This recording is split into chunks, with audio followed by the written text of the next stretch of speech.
This is Jonathan Aguiar, here for Pro Boxing Fans. It's fight week, the rematch this Saturday night, Kiko Martinez against Josh Warrington. I'm joined by Matchroom CEO Frank Smith.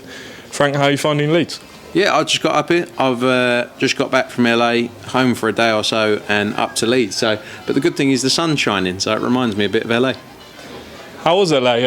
Obviously out there for the Golden Boy show, but you had Michael McKinson and Ramla Ali. Was it stressful? I asked you this at the workout. Was it stressful in the sense that Mikey didn't have an opponent? Like, how much were you guys getting involved in that? Because it was a Golden Boy show. Yeah, look, I have to say a big thanks to Robert Diaz and Golden Boy for all their work to keep him on the card. It was it's one of those things that we're so used to these things happening, problems, whether it's fight week, whether it's in the build-up, that you sort of become a bit immune to it a little bit, and you just have to work through it. So the key was to keep Mikey fighting. Ultimately, it wasn't being completely open. It wasn't the most entertaining fight in the end, but he accepted about 10 different opponents. He had one opponent announced 72 hours before, who then was 30 pounds too heavy. Then we found Alex Martin, and again, credit to Golden Boy, who was actually there at the hotel, and he came in at 147, and we had a fight. So, the key was getting him his US debut and getting a win, and he did that. And also Ramla Ali with a good stoppage win as well. So, a good night overall. Any plans to make the Alexis Rocha fight with McKinson next? Yeah, look, there's obviously the Virgil Ortiz opportunity, something we'll still look at. I spoke to Manny Robles, who said, he thinks Virgil will come back at 147. I know there's some question marks around it. But yeah, and then the Alexis Rocha fight as well. He had a great win against Blair Cobbs, actually a really entertaining fight. So that's definitely something that Mikey's up for as well. He was in the ring afterwards. They were having a little chat. So let's see how things play out, but definitely one we're talking to Golden Boy about. So Martinez Warrington, the rematch this Saturday night. Frank, can it top the last featherweight fight you did with Conlan a couple of weeks ago? What a night that was. When you think back, it was probably one of the best nights we've ever had. We've been at hundreds and hundreds of shows, but what an atmosphere and what a fight. Credit to both guys. But Leeds, we've seen some of the best atmospheres ever created. In terms of the shows we've done, and a rematch of that fight. I think it was 5 years ago. The first one, and both of them. This is a huge night for both of them. If Kiko can go in there and get the win, he showed what he can do when he fought Kid Galahad. If Kiko can go and get the win, there's massive fights down the road, and same for Josh as well. Josh has got the opportunity, whether it's Lee Wood. Imagine that at the City Ground. I know I think he said in an interview earlier that he'd be open to doing that at the City Ground. That atmosphere would be electric. So a big night, a lot of pressure on both guys' shoulders, but they've been there before, and can't wait for the fight. In the documentary Matchroom made, Kiko said that he's told his family if he loses this fight, he's going to retire, and he thinks that Warrington will retire if he loses. Do you think that's the case? Where do you think the loser goes from it? I don't know. How many fights has Kiko Martinez had? About 40? Yeah, he's been around for a long, long time. I think in boxing, fighters get written, like Josh Warrington, right? When he fought Maurizio Lara, everyone's like, the career he'd had, it's all forgotten about. Everyone just goes at that point, it's done. But, how can you judge someone on one night? I think, and that's the thing with boxing as well. You've got too many people who the best don't want to fight the best. But really, we need to change that, where people are willing to go in there in 50-50 fights where there's a chance of losing, but providing you give, my view is, providing you always give entertainment, you go in the best fights, people will always want to see you come back. And again, I've said this a few times, Derek Chisora is a perfect example of that. And there's more fighters understanding it now, like Sandy Ryan in her third fight, or fourth fight, went in there to fight Farias. She didn't win, but she's going to be back stronger. She would have gained a lot of experience from there. And people respect that she's willing to move at that pace. So, I think that's something in boxing where, a bit more like the UFC, people are willing to take chances. Because in the long run, it works out. Before we move on to the topics to discuss, let's talk about your sparring with Eddie Hearn. How did that came about? Do you know what? We were in the hotel. I heard an interview with him the other day where he said I called it on. I didn't call it on. He went to me. Should we have it? He's all his ego's getting a bit big about how well he's looking at the minute. I saw another thing where he was talking about the Fraser Clark thing. He was just saying because he's lost 1.5 stone and looks well. Fair play, he does look better than I do. But he called it on. He said, let's have a little move around. I went, yeah, okay. Got in there, tried to take my head off. Well, not my head, but my body. So I'd actually fractured my rib about 4 weeks before, sparring someone who was much bigger than me. And then he hit me in the same place. And I was in a world of pain. Did you know about that prior? No, because I felt like it was all right, and then he hit me in the same place, and it went. So yeah, it wasn't ideal. So what you're saying is Eddie Hearn is very powerful with the gloves on. Yeah, I mean he is 17.5 stone, so I think anyone who's about 17 stone can whack. But the problem was he had that fitness. He was moving around. I broke his finger though. But he broke his finger by punching my elbow. So still counts. It counts that I broke his finger. So that's something I could live off for a while. Do you want to have the rematch in the sparring? You said, I think, that they didn't show the best parts of your game. I'll be honest, I think CompuBox said I threw about 8 punches in 5 2-minute rounds. No, you didn't see it all. But I'll be honest, the rest of it, it wasn't much entertaining in there from me. Because every time I thought I'd throw a punch, I was scared that he was going to punch me back. I'm not one of these tough guys. I'll be honest with you, I'm not a tough guy. I'm not pretending to be a tough guy. I quite enjoy doing it for fitness. Like, I find there's no better fitness than that. So, yeah, I think I'll let someone else do it. Maybe he can fight Thor. That's a good shout. That's a big fight. I think Thor would knock him out. I'll ask him tomorrow.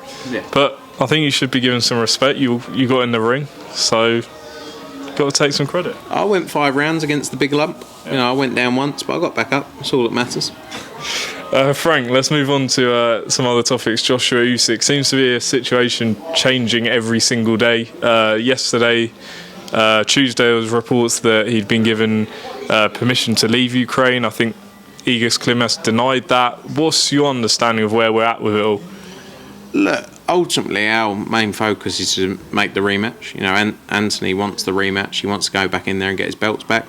But obviously the situation in the world is much larger than boxing or sport, and we'll be led by that and our thoughts with everyone affected by it.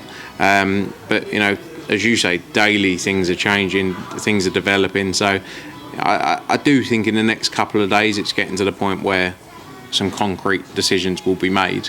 And in the background we'll work on the interim side of things if there needs to be an interim fight and delay the rematch. But like I say, AJ's main focus is get back in there and get his belts back. If that is the case and it does have to be delayed, is that a situation you think can be resolved pretty quickly? Eddie said that he'd had approaches from Lewis Ortiz, Otto Wallin, so do you think that can be sorted quite quickly if there has to be an interim fight? Yeah, look, we can move quickly with it in terms of planning. Our job is to have all these discussions and have things ready in the background. So let's see how things play out over the next 2 or 3 days and work from there. But we can move quite quickly with it. We've got Canelo against Bivol coming up on May 7th. What's your thoughts on sort of Canelo re-signing with Matchroom, 2 fights? And second part, what happens if, obviously we know that Golovkin's the second fight, what happens if he loses to Murata? Is there a backup plan? Look, Canelo, great to have him back on board. It's been a pleasure dealing with him and the team, and ultimately he's a pound for pound #1 star in the sport. So to have him as part of the stable is great. Obviously, a tough fight against Dmitry Bivol. We've seen him move up to 175 once against Sergey Kovalev. I was with Bivol at the weekend, who's looking in great shape, sparring, training hard. So his sole focus is on that fight. In terms of the next fight, once we get through the first fight, then we'll go into more detail and plans will start. But sole focus for everyone is the Bivol fight on May 7th. And then we'll work from there. Devin Haney, George Kambosos, obviously Lomachenko's ruled himself out to stay in Ukraine. Is that a fight you think happens next? I think it's this fight that makes the most sense is Devin Haney against George Kambosos. There can be no question marks then as to who the real undisputed champion is. There's always going to be arguments until that's settled. Devin Haney, it's a fight he wants. He's willing to go to Australia. and challenge George Kambosos. You know, he will fight anyone. So hopefully, you know, we're working through the proposal currently. Hopefully in the next few days, early next week, we'll be able to get that signed off, because you know, it's a fight that makes sense for everyone. I mean, what has been sort of preventing that fight from being made so far? Is it just the fact that Kambosos would have preferred to have fought Lomachenko?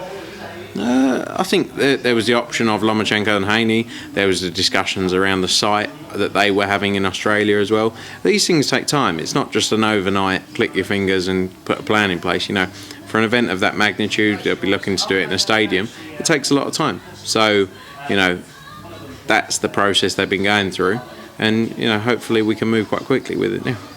And just finally, I wanted to pick up on some comments Frank Warren made in an interview with Seconds Out, where he said that he doesn't believe that Matchroom have yet made a big star in the US. What do you think of that?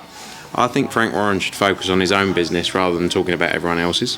I think like when we respond to things, it makes people think like we're touchy about it. We're not at all. We focus on our business daily.